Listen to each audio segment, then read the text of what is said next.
මේ තියෙන්නේ MSI Sword 17 කියන ලැප්ටොප් එක. Okay, let's do this thing. මේක කොස්ට් වෙනවා 3,25,000ක් වගේ මුදලක්. මුලින්ම අපි මේකේ ස්පෙක්ස් ටික බලමු because gaming laptop එකේ ස්පෙක්ස් කියන්නේ ගොඩක් වැදගත් දෙයක්.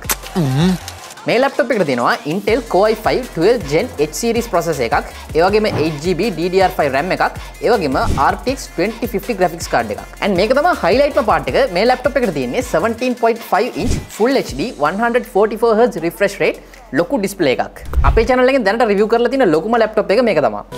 Oh my god! Wow! මුලින්ම අපි මේකේ design and build quality එක ගැන බලමු. මම use කරලා තියෙන බර වැඩිම laptop එක මේක තමයි. මේ laptop එක charge එකත් එක්ක කිලෝග්‍රෑම් 4ක් වගේ බරයි. So මේ laptop එක එහෙම ගෙනියනවා කියන එක ලොකු task එකක්. මේකේ design එක ගැන බැලුවොත් ඉස්සරහා මේ වගේ MSI logo එක බලා ගන්න පුළුවන්. and මේකේ futuristic design එකක් තමයි අපිට බලා ගන්න පුළුවන්. and මේකේ coolම part එක තමයි මේ laptop එක white color. එනිසා මේක ඔයාලා කොහේ හරි තියෙන යූස් කරනකොට මේ ලැප්ටොප් එක වෙනම කැපිලා පේනවා. ඒ වගේම මේකේ ඩවුන් සයිඩ් එක තමයි මේකේ කුණු ගෑවෙන සම්භාවිතාවත් ගොඩක් වැඩි. අනේ යකෝ. මේ ලැප්ටොප් එක සාමාන්‍ය ලැප්ටොප්ස් වලට වැඩිය පොඩ්ඩක් ලොකුයි. ඒ නිසා මේකේ thermals and performance උත් අනිත් ලැප්ටොප්ස් වලට වැඩිය පොඩ්ඩක් හොඳයි. So මේකේ connectivity එක ගැන බැලුවොත් ඔයාලට අවශ්‍ය කරන ඔක්කොම ports මේකෙන් බලා ගන්න පුළුවන්. ඒ වගේම ඔයාලගේ left side එකේ charging port එක බලා ගන්න පුළුවන්. ඒ වගේම USB type A ports දෙකක් බලා ගන්න පුළුවන්. right side එකේ ඔයාලා බැලුවොත් ඔයාලට 3.5mm headphone jack එකක්, type A USB port එකක්, ඒ වගේම type C USB port එකක්, HDMI port එකක් and Ethernet jack එකකුත් හම්බ වෙනවා. So ඔයාලට අවශ්‍ය කරන ඔක්කොම ports මේකෙන් බලා ගන්න පුළුවන්. මිස් වෙන එකම දේ තමයි SD card slot එක. අයියෝ. So මේ laptops gamers ලා විතරක් නෙවෙයි editors ලාත් use කරනවා. ඒ නිසා මේකට SD card slot එකකුත් include කරලා තිබ්බනම් ඒක ගොඩක් වටිනවා. ඊළඟට අපි මේකේ keyboard එක බැලුවොත් ඔයාලට full size keyboard එකක් බලා ගන්න පුළුවන් with dedicated numpad. ඒ වගේම මේ keyboard එකේ backlit feature එක තියෙනවා. ඔයාලට unique blue color light එකක් බලා ගන්න පුළුවන්. So මේ blue color එක මේකේ තියෙන white color එක blend වෙලා ලස්සන look එකක් දෙනවා. ඔයාලා මේක dark environment එකේ use කරනකොට. and මේකේ keyboard එකේ key travel ඔක්කොම හොඳට තියෙනවා.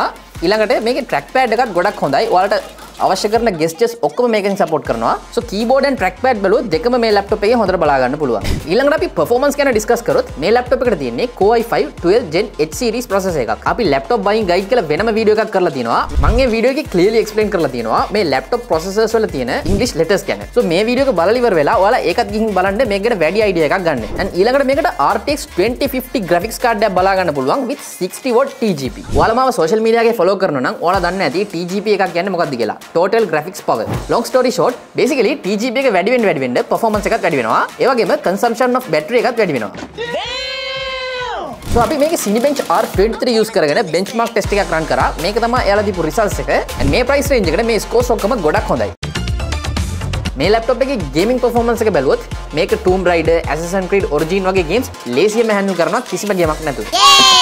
හැබැයි අලුත් පොඩ්ඩක් graphic demanding games like RDR2, Forza Horizon වගේ games ඔයාලට low and medium settings වලින් play කරන්න පුළුවන් because මේකට RTX 2050 graphics card එකක් තියෙන නිසා. මේ laptop එක ලොකු වෙලා තියෙන වාසිය තමයි මේකට හොඳ thermal system එකක් තියෙනවා. Nice. and මේකේ fans දෙකකුත් heat pipes 6කුත් තියෙනවා. හැබැයි මේකේ පොඩි ප්‍රශ්නයක් තියෙනවා. මේ බලන්නකෝ.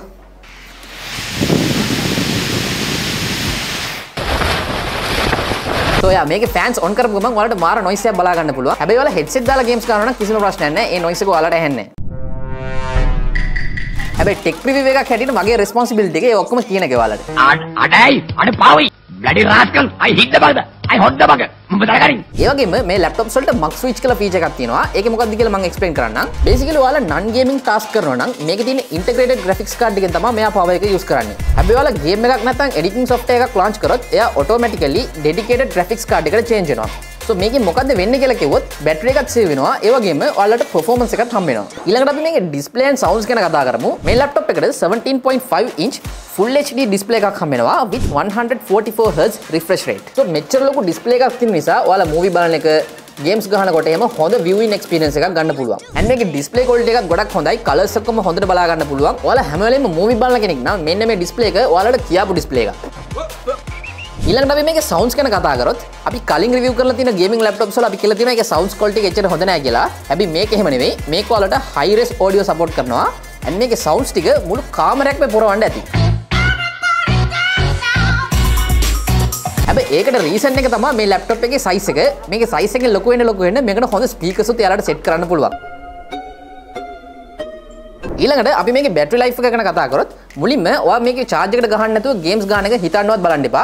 because gaming laptop දැන් එහෙම තමයි design කරලා තියෙන්නේ. ඔයාලට full performance එක ඕනේ නම් ඔයාලා හැම වෙලේම charge එකට plug කරලා තියෙන්න ඕනේ. so අපි මේක test කරපු period එකේ අපිට 5 hours of screen on time හම්බ වුණා. so final conclusion එකක් හැටියට ඔයා ලක්ෂ 3.5ක් අතර range එකේ gaming laptop එකක් බලනවා නම් මේක ඔයාලට recommend කරන්න පුළුවන්. because මේක අනිත් gaming laptops වලට වඩා ලොකු නිසා මේකේ thermals එහෙම හොඳට වැඩ කරනවා. ඒ නිසා ඔයාලට frame drop නැතුව ගොඩක් වෙලා games ගහගෙන යන්න පුළුවන්. හැබැයි එකම down fact එක තමයි මේක එහෙම අරන් යන එක ලොකු වදයක්. so ඔයාලා ගන්නවා නම් ඔයාලා පොඩ්ඩක් ඒකත් consider කරලා බලන්න. so මේ වගේ අපි laptops ගැන දාපු පරණ videos බලන්න ඕන නම් ඔයාලට පුළුවන් මෙන්න මෙතන click කරන්න. මේ වගේ තවත් useful video එකකින් මම ඔයාලව ආයෙත් හමු වෙන්නම්. until then කොහොමද මෙයා බලන්නේ කොහොමද? until then peace. Okay, let's do this thing.